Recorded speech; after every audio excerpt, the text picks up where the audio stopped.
मेरे भाई, अगर तुझे कुछ बनना है ना तो बाज की तरह बन, तोता की तरह नहीं। तोता तो खूब बोलता है लेकिन सिर्फ बोलता ही है, करता कुछ नहीं है। लेकिन एक बाज बोलता बहुत कम है लेकिन करके बहुत कुछ दिखाता है। पूरी दुनिया में ना 10,000 से भी ज्यादा प्रजातियां पक्षियों की पाई जाती है।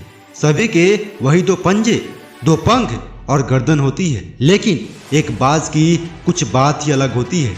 एक बाज की पहचान ही अलग होती है। बाज की आन बान शान ही अलग होती है, जो कि आसमान का सीना चीर के हजारों मीटर ऊपर 120 किलोमीटर प्रति घंटा की रफ्तार से उड़ता है, जो कि खुद से कई गुना ज्यादा भारी शिकार को भी अपने पंजे में दबोच करके आसमान की ऊंचाइयों में उड़ जाता है। और इसीलिए इसे पक्षियों का राजा कहा जाता है, मीन्स किंग ऑफ बर्ड। एक बाज की जिंदगी ना पैदा होने से लेकर के मरते दम तक सिर्फ और सिर्फ रिस्क से ही भरी हुई होती है। बचपन में जब एक बाज की माँ उसे उड़ने की ट्रेनिंग देती है ना, तो कई किलोमीटर ऊंचा ले जा करके वह उस बाज को अपने चोंच से नीचे गिरने के लिए छोड़ देती है। और अगर वह बाज उड़ नहीं पाया तो उसकी मौत निश्चित होती है। इसका मतलब यह है कि बाज अपने बचपन से ही खतरों के खिलाड़ी बनना शुरू कर देता है, मौत का सौदागर बनना शुरू कर देता है, रिस्क लेना शुरू कर देता है। एक बाज